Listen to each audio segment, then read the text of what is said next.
Bienvenue dans la pratique du français avec des histoires. Es-tu prêt à pratiquer ton français et à devenir plus fluide? Commençons. Près d'une grande forêt, vivait un pauvre bûcheron avec sa femme et leurs 2 enfants. Le garçon s'appelait Ansel et la fille, Gretel. La famille avait très peu de nourriture, et un jour, alors qu'il y avait une grande pénurie dans le pays, ils ne pouvaient même pas se procurer de pain quotidien. Une nuit, alors que le bûcheron était allongé dans son lit, inquiet pour leur situation, il soupira et dit à sa femme, « Que va-t-il nous arriver ? Comment pouvons-nous nourrir nos pauvres enfants alors que nous n'avons rien pour nous ?»« J'ai un plan, » dit sa femme. « Demain matin, nous emmènerons les enfants dans la partie la plus dense de la forêt. Nous leur ferons un feu, donnerons à chacun un petit morceau de pain, puis nous irons travailler et les laisserons là. Ils ne pourront pas retrouver le chemin de la maison, et nous serons libres d'eux. »« Non, ma femme, » répondit l'homme. « Je ne peux pas faire ça. Comment puis-je laisser mes enfants seuls dans la forêt? Des animaux sauvages pourraient venir leur faire du mal. »« Oh, homme insensé !» s'écria-t-elle. « Si nous ne faisons pas cela, nous allons tous mourir de faim. Tu ferais mieux de préparer nos cercueils. » Et elle harcela jusqu'à ce qu'ils finissent par accepter. « Mais j'ai toujours beaucoup de peine pour ces pauvres enfants, » dit l'homme. Les 2 enfants étaient également éveillés, incapables de dormir à cause de la faim. Ils entendirent ce que leur belle-mère disait à leur père.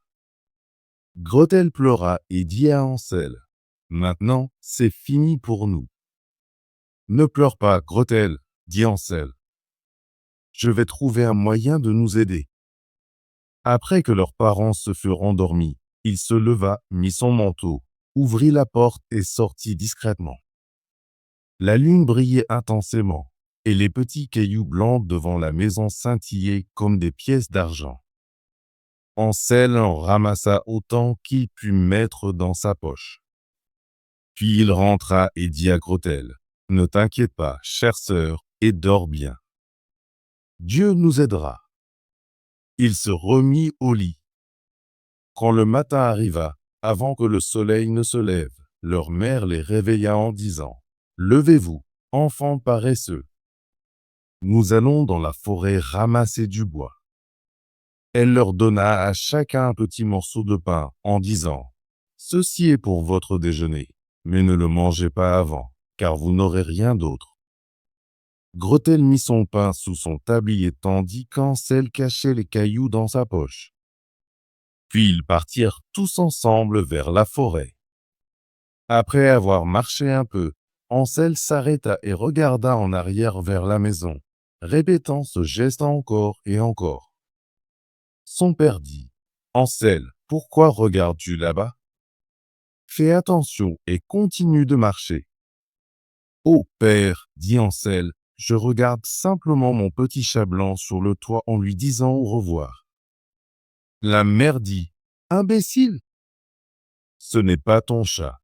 C'est le soleil du matin qui brille sur les cheminées. » Mais Ansel ne regardait pas un chat.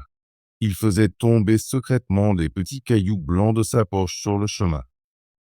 Quand ils atteignirent le milieu de la forêt, le père dit, « Maintenant, enfants, ramassez du bois, et je vais allumer un feu pour que vous n'ayez pas froid. » Ansel et Gretel ramassèrent des branches pour faire un petit tas. Quand le feu fut allumé et que les flammes étaient hautes, leur mère dit, « Maintenant, enfants, asseyez-vous près du feu et reposez-vous. Nous allons dans la forêt couper du bois. Quand nous aurons fini, nous reviendrons vous chercher. » Ansel et Gretel s'assirent près du feu.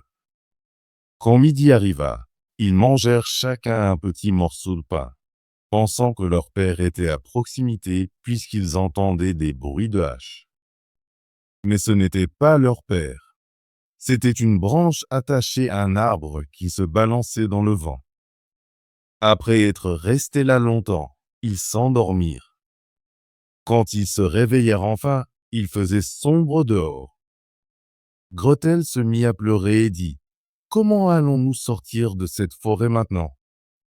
Mais Hansel la consola en disant: Attends que la lune se lève, et alors nous retrouverons notre chemin. Lorsque la pleine lune se leva, Hansel prit la main de sa sœur et suivit les cailloux brillants qui éclairaient le chemin. Ils marchèrent toute la nuit et au matin, ils atteignirent de nouveau la maison de leur père. Ils frappèrent à la porte, et lorsque leur mère l'ouvrit et vit Hansel et Gretel, elle les réprimanda en disant: Vous, enfants malicieux, pourquoi avez-vous dormi si longtemps dans la forêt? Nous pensions que vous ne reviendriez jamais. Mais leur père était heureux car il se sentait terrible de les avoir laissés seuls. Peu après, il y eut une nouvelle pénurie de nourriture dans le pays, et les enfants entendirent leur mère dire à leur père la nuit: Nous avons encore tout mangé, et maintenant il ne nous reste qu'un demi-pain. Nous devons emmener les enfants plus loin dans les bois, pour qu'ils ne retrouvent pas le chemin du retour. C'est le seul moyen de nous sauver. Le cœur du père était lourd, et il pensa: Il vaudrait mieux partager notre dernier morceau de nourriture avec les enfants. Mais la mère ne l'écoutait pas et le réprimanda.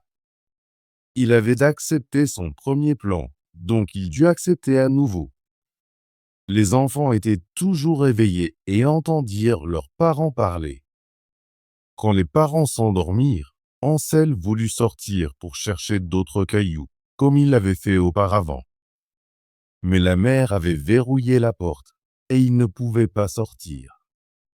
Néanmoins, il consola Gretel en disant: Ne pleure pas, Gretel, va te coucher. Dieu nous aidera. Le matin, la mère prit les enfants de leur lit. Ils reçurent un morceau de pain plus petit que la fois précédente. En chemin vers la forêt, Hansel émietta son pain dans sa poche et s'arrêta plusieurs fois pour laisser tomber des morceaux sur le sol. Hansel, pourquoi continues-tu à t'arrêter? Demanda leur père. Continue de marcher. Je fais juste mes adieux à ma petite colombe sur le toit, répondit Hansel. Imbécile, dit la femme. Ce n'est pas ta colombe, c'est le soleil du matin qui brille sur la cheminée. Pendant ce temps, Hansel continuait à laisser tomber des miettes le long du chemin. La mère conduisit les enfants plus profondément dans la forêt qu'ils ne l'avaient jamais été auparavant. Ils firent un autre feu et elle dit: Asseyez-vous ici, enfants, et vous pouvez dormir si vous êtes fatigués. Nous allons dans la forêt couper du bois, et le soir, quand nous aurons fini, nous reviendrons vous chercher. À midi, Gretel partagea son petit morceau de pain avec Hansel, qui avait éparpillé ses miettes. Puis ils s'endormirent, mais quand ils se réveillèrent, il faisait sombre, et personne n'était venu les chercher. Gretel pleura encore, mais Hansel la consola en disant: Attends que la lune se lève. Alors nous verrons les miettes que j'ai laissées, et elles nous montreront le chemin de la maison. Quand la lune se leva, il essayait de suivre les miettes, mais il n'en trouvait aucune. Les oiseaux de la forêt les avaient toutes mangées.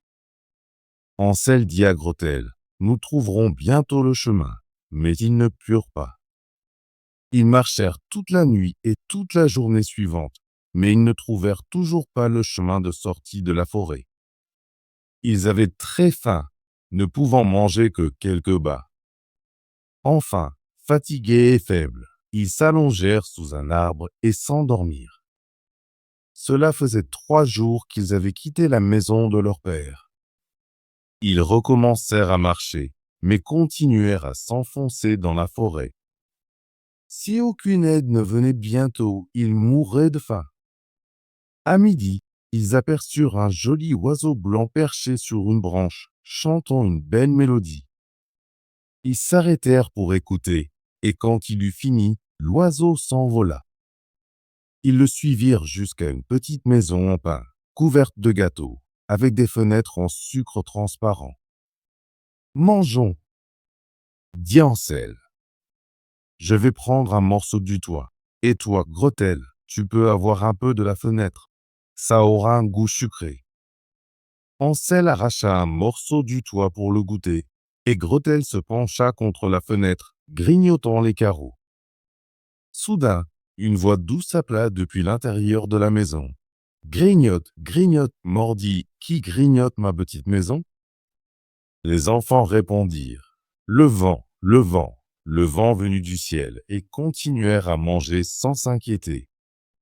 Ansel aimait le goût du toit et en arracha un gros morceau, tandis que Gretel retirait un carreau entier et s'asseyait pour en profiter.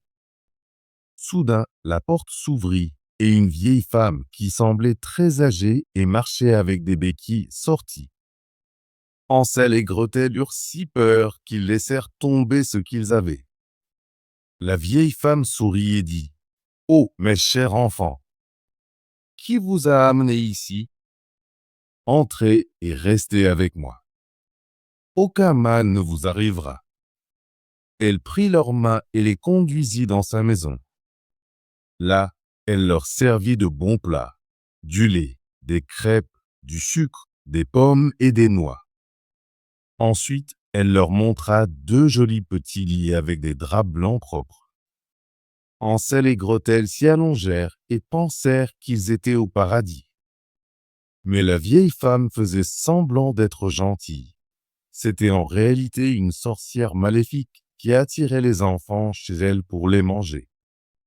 Quand un enfant était attrapé, elle le tuait et le cuisinait, ce qui était un festin pour elle. Les sorcières ont les yeux rouges et ne voient pas bien, mais elles peuvent sentir les humains de loin.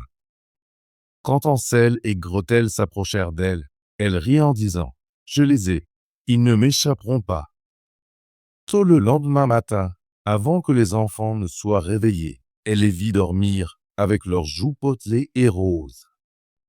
Elle pensa « Quel délicieux repas ils feront !» Elle attrapa Ansel avec sa main osseuse, l'emmena dans une petite étable et le verrouilla derrière une porte à barreaux. Peu importe combien il criait, cela ne servait à rien. Puis elle réveilla Gretel en la secouant et dit « Lève-toi, fille paresseuse. Va chercher de l'eau et prépare quelque chose de bon pour ton frère. Il est dans l'écurie dehors et va être engraissé pour que je puisse le manger. » Gretel pleura amèrement, mais elle ne pouvait rien faire. Elle devait obéir à la méchante sorcière. La sorcière cuisinait les meilleurs plats pour le pauvre Ansel, tandis que Gretel n'avait que des coquilles de crabe. Chaque matin, la sorcière se rendait à l'écurie et disait « Ansel, tends ton doigt pour que je puisse sentir si tu grossis. » Mais Ansel sortait un petit os à la place. Et comme la vieille femme avait une mauvaise vue, elle pensait que c'était son doigt et était frustrée de ne pas le voir grossir. Après 4 semaines, elle devint impatiente et décida qu'elle ne pouvait plus attendre. Maintenant, Gretel, appela-t-elle la fille, dépêche-toi et apporte de l'eau. Je vais tuer Ansel demain, qu'il soit gros ou maigre, et le cuisiner. La pauvre Gretel pleura en allant chercher l'eau, ses larmes coulant sur ses joues. Cher Dieu, aide-nous, supplia-t-elle. Si seulement les animaux sauvages de la forêt nous avaient mangés, nous serions morts ensemble. Tais-toi, dit la vieille femme. Tes pleurs ne t'aideront pas du tout. Tôt le lendemain matin, Gretel dut sortir pour accrocher le chaudron avec de l'eau et allumer le feu. Nous allons d'abord cuire, dit la sorcière. J'ai déjà chauffé le four et préparé la pâte. Elle poussa Gretel vers le four, où les flammes brûlaient déjà. Rampe à l'intérieur, dit la sorcière, et vois si c'est assez chaud pour le pain. Gretel réalisa le plan de la sorcière et dit « Je ne sais pas comment faire. Comment dois-je entrer ?»« Toi stupide, dit la vieille femme. La porte est assez grande. Regarde, je peux y entrer moi-même. » Et elle se mit à ramper et enfonça sa tête dans le four. Alors, Gretel lui donna une poussée qui l'envoya voler à l'intérieur et ferma la porte de fer. la verrouillant bien. La sorcière cria horriblement, mais Gretel s'enfuit, et la sorcière maléfique brûla vive. Gretel courut rapidement vers Hansel, ouvrit son écurie et cria « Hansel, nous sommes sauvés. La vieille sorcière est morte. » Hansel sauta de sa cage comme un oiseau dont la porte est ouverte. Ils étaient si heureux. Ils s'enlacèrent et dansèrent autour, s'embrassant. Maintenant qu'ils étaient en sécurité, ils entrèrent dans la maison de la sorcière. Dans chaque coin, ils trouvèrent des coffres pleins de perles et de bijoux. « C'est bien mieux que des cailloux, » dit Hansel, remplissant ses poches. Gretel dit « Je veux aussi emporter quelque chose à la maison » et remplit son tablier de trésors. « Mais nous devons nous dépêcher, » dit Hansel, pour sortir de la forêt de la sorcière. Après avoir marché pendant 2 heures, ils arrivèrent à un grand plan d'eau. « Nous ne pouvons pas traverser, » dit Hansel. « Il n'y a ni pont ni chemin. »« Et pas de ferry non plus, » répondit Gretel, « mais il y a un petit canard blanc qui nage là-bas. Si je lui demande, il nous aidera à traverser. » Elle appela donc « Petit canard, tu vois, Hansel et Gretel t'attendent pour toi. Il n'y a jamais de planche ni de pont en vue. Emporte-nous sur ton dos si blanc, si doux. » Le canard nagea vers eux, et Hansel monta sur son dos, demandant à sa sœur de s'asseoir à côté de lui. « Non, » dit Gretel. « Cela sera trop lourd pour le petit canard. Il faut qu'il nous traverse un par un. » Le gentil petit canard fit exactement cela. Une fois de l'autre côté, ils marchèrent un court instant et commencèrent à reconnaître la forêt. Enfin, ils aperçurent la maison de leur père au loin. Ils coururent directement vers la porte, se précipitèrent dans la pièce et enroulèrent leurs bras autour du cou de leur père. L'homme ne s'était pas senti heureux depuis qu'il les avait laissés dans la forêt. Leur mère, en revanche, était morte. Gretel vida son tablier, et des perles et des bijoux se répandirent partout dans la pièce, tandis qu'Hansel jetait des poignées de trésors de ses poches pour les ajouter. Alors, toutes leurs inquiétudes disparurent, et ils vécurent ensemble heureux pour toujours. Mon histoire est finie. Maintenant une souris passe. Quiconque la capture peut en faire un grand bonnet en fourrure. Bravo! Veux-tu pratiquer ton français et devenir plus fluide? Abonne-toi et active la cloche de notification pour ne manquer aucune de nos histoires gratuites en français. À bientôt dans la prochaine vidéo.